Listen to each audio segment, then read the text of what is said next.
Okay, so this is my cuttings in April. It's not quite the end of April, so there might be more. I guess I should get them wet. Here's some Montana agate slabs. I put it in the slab grabber and got a few more pieces out of it. Here's another piece of Montana. Took a few slabs off of it. Not too bad. Might be some usable material in there. Here's some Mozarkite. Sorry, losing some. Got a few slabs off of that. I had to look it up. Mozarkite is MO for Missouri, Ozark for the Ozark Mountains, and ite means of rock. So Mozarkite from Missouri and the Ozarks. Here's a little piece of India agate. Got some translucency to it. It looks pretty solid. Not sure what this is, but it's got some nice purple running through it. This area out here is all punky, as you can tell. But it's got purple agate in the middle, so that ought to make some interesting cabochons. Over here we have some Gary Green or Freedom Jasper, whatever flavor you want to call it. A couple different pieces. This one obviously doesn't have much green in it. And then I took a rock I was slabbing earlier and put it in the slab grabber and got a few more slabs.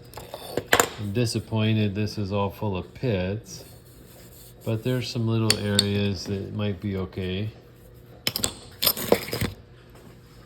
Back here I have some petrified wood. I believe that this is Saddle Mountain, Washington.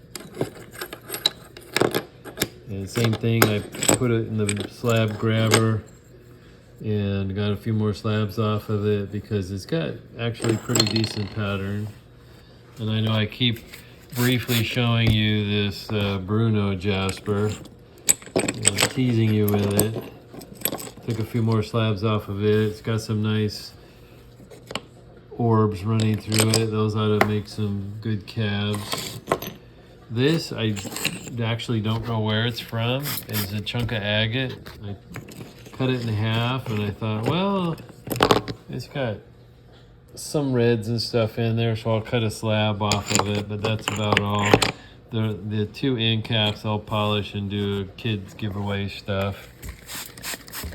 And then I had a broken thunder egg, and so I thought, well, can I get a sphere out of it? But I don't know if I can. It's kind of not quite cubical, but we'll see. I'll keep cutting it down, and these are just the trimmings of it. And then this is a piece of crazy lace, kind of cut across the grain. I showed half of this in a previous video, and so I decided to just keep cutting it more. Unfortunately,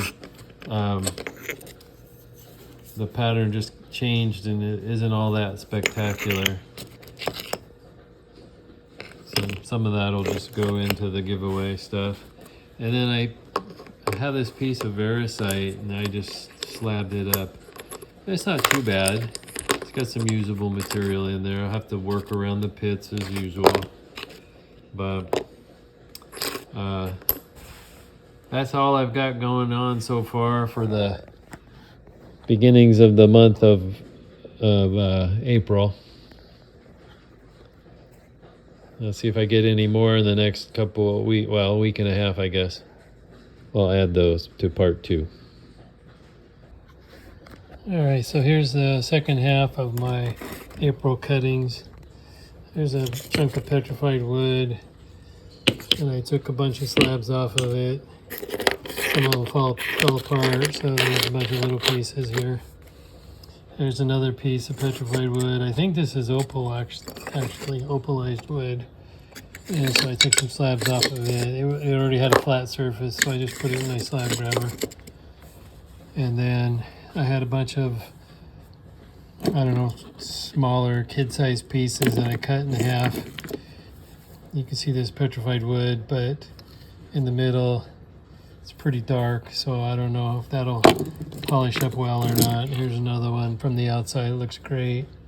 Inside, it's not too bad. I guess you can still tell it's petrified wood.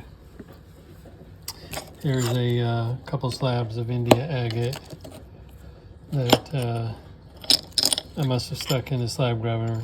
Took an extra slab off of it. And then below that is a couple more pieces of the Gary Green. I think you saw this earlier. Or Freedom Jasper, whatever you want to call it nowadays. Larsenite. There's some more pieces of petrified wood. They're small enough that I can polish the end of it and kids will enjoy it. So little limb casts. There's another one. Missing one. Where'd it go? Oh, that goes to there. Then I have a larger piece of petrified wood. Again, it had already been cut, so I just put it in the slab grabber and let it go, and took a bunch of slabs off of it.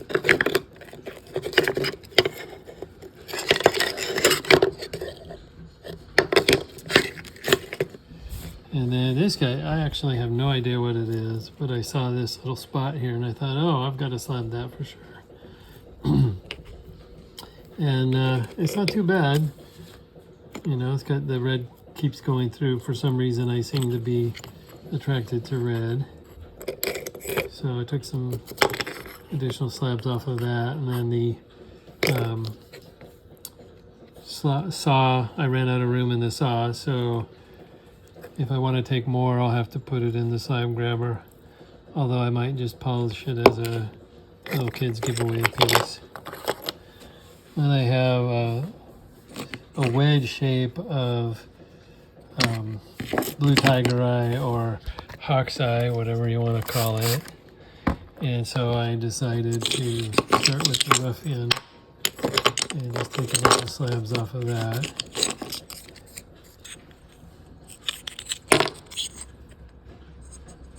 A little bit of variegated.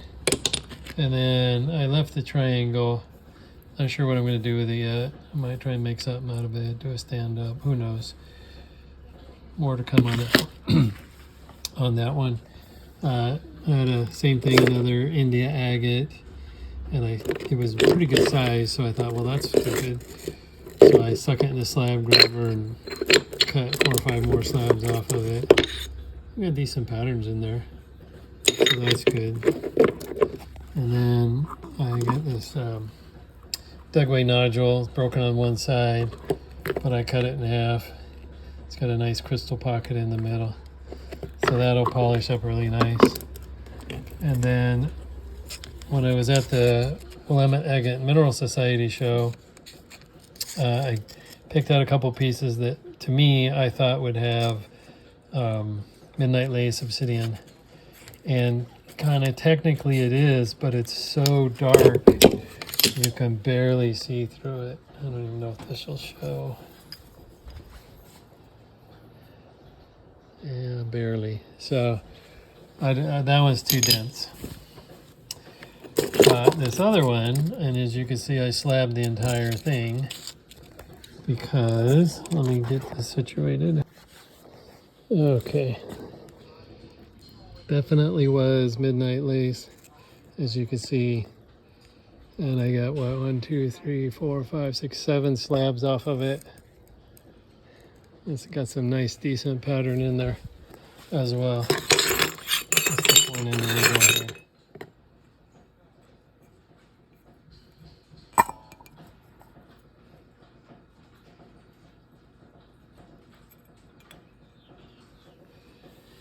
So that's the last of the April cuttings I'm going to do for this year, and now I'll start on May. Well, next week.